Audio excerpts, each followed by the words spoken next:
शुरुआत एक साधारण लड़का, असाधारण सपने। राजीव एक छोटे से गांव में पैदा हुआ था। उसके पिता गांव की दुकान पर काम करते थे और मां घर घर बर्तन मांजकर घर चलाती थी। गरीबी उनके जीवन का हिस्सा थी, लेकिन राजीव के मन में कुछ बड़ा करने का सपना हमेशा पलता रहता था। स्कूल में वह हमेशा अव्वल आता, लेकिन उसकी फटी हुई यूनिफॉर्म और पुराने जूते देखकर बच्चे उसका मजाक उड़ाते थे। कई बार उसे भिखारी टॉपर कहकर चिढ़ाया जाता। राजीव हंसकर सब कुछ सह लेता, लेकिन उसके भीतर एक आग जलती रहती। एक दिन मैं सबको दिखाऊंगा कि गरीबी किसी की पहचान नहीं होती। संघर्ष की शुरुआत। 10वीं कक्षा पास करने के बाद हालात इतने बिगड़े कि उसके पिता ने कहा, बेटा अब पढ़ाई छोड़ दे, घर का हाथ बंटा, पेट की भूख पहले मिटानी है।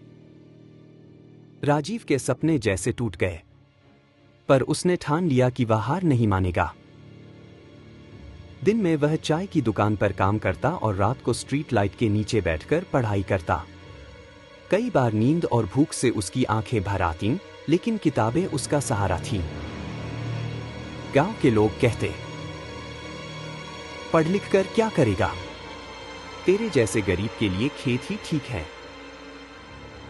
लेकिन राजीव ने सुनना छोड़ दिया। उसने अपने भीतर एक आवाज जगाई,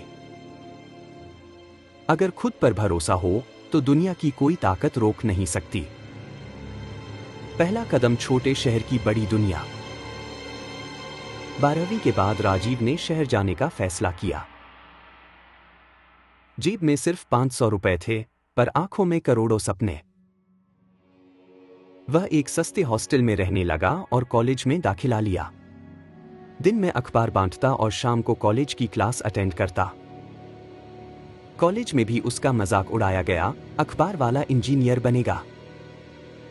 लेकिन राजीव ने एक बात समझ ली थी, सफल लोग वही होते हैं जो हंसी का पात्र बनने से नहीं डरते। नया विचार, छोटी सी सोच, बड़ी सफलता। कॉलेज के आखिरी साल में राजीव ने देखा कि कई छात्र सस्ती पढ़ाई सामग्री नहीं मिलने की वजह से पीछे रह जाते हैं। उसे एक आइडिया आया, ऑनलाइन प्लेटफॉर्म जहां गरीब छात्र मुफ्त नोट्स और गाइड पा सकें। उसने लैपटॉप उधार लिया और इंटरनेट से कोडिंग सीखना शुरू किया। रात रात भर जागकर उसने एक वेबसाइट बनाई, studyforall.in। वह खुद भी हैरान था कि उसका सपना अब स्क्रीन पर जिंदा हो चुका था।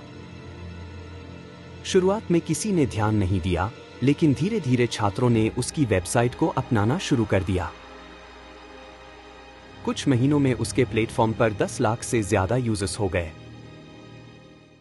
दुनिया की ठोकरें, लेकिन कदम नहीं रुके। जैसे जैसे वेबसाइट बढ़ी, वैसे वैसे मुश्किलें भी बढ़ी। सर्वर क्रैश हो गया, फंडिंग रुक गई और कई लोग उसका आइडिया चुराने लगे। राजीव निराश हुआ, लेकिन उसकी मां ने कहा, बेटा तूने जब मिट्टी से सपना बोया है तो उसे फसल बनने में वक्त लगेगा। मां की बात ने उसे फिर जगा दिया। उसने खुद काम किया, पार्ट टाइम जॉब स्कीम, और धीरे धीरे वेबसाइट को फिर खड़ा किया। टर्निंग पॉइंट, सफलता की शुरुआत। एक दिन एक बड़ी कंपनी ने उसकी वेबसाइट देखी और उसमें निवेश करने का ऑफर दिया। राजीव को भरोसा नहीं हुआ, वही लड़का जिसे स्कूल में भिखारी टॉपर कहा गया था, आज करोड़ों की डील साइन कर रहा था। राजीव ने कंपनी के साथ मिलकर अपने प्लेटफॉर्म को पूरे भारत में लॉन्च किया। आज स्टडी फॉर ऑल देश का सबसे बड़ा फ्री एजुकेशन पोर्टल बन गया और राजीव 25 वर्ष की उम्र में करोड़पति बन गया। सम्मान और विनम्रता। राजीव को कई अवार्ड मिले, युवा प्रेरणा पुरस्कार, डिजिटल इंडिया इनोवेटर इत्यादि।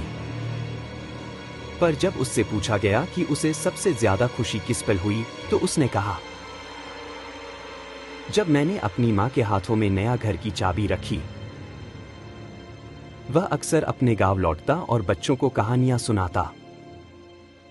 अगर तुम में मेहनत है तो तुम्हारा जन्म कहाँ हुआ, इससे कोई फर्क नहीं पड़ता। सीख, असफलता से मत डरना। राजीव की कहानी हमें सिखाती है कि सपनों को कभी छोटा मत समझो। लोगों की हंसी तुम्हारी कमजोरी नहीं, तुम्हारा हथियार है। हर असफलता तुम्हें उस दिशा में धकेलती है जहां तुम्हारी सफलता इंतजार कर रही होती है। अंतिम पंक्तियां। आज जब लोग राजीव से पूछते हैं, तुम्हें इतनी प्रेरणा कहां से मिली, वह मुस्कुराकर कहता है, जिसे सबने ठुकराया था, उसने खुद को अपनाया। और वही उसकी सबसे बड़ी जीत थी।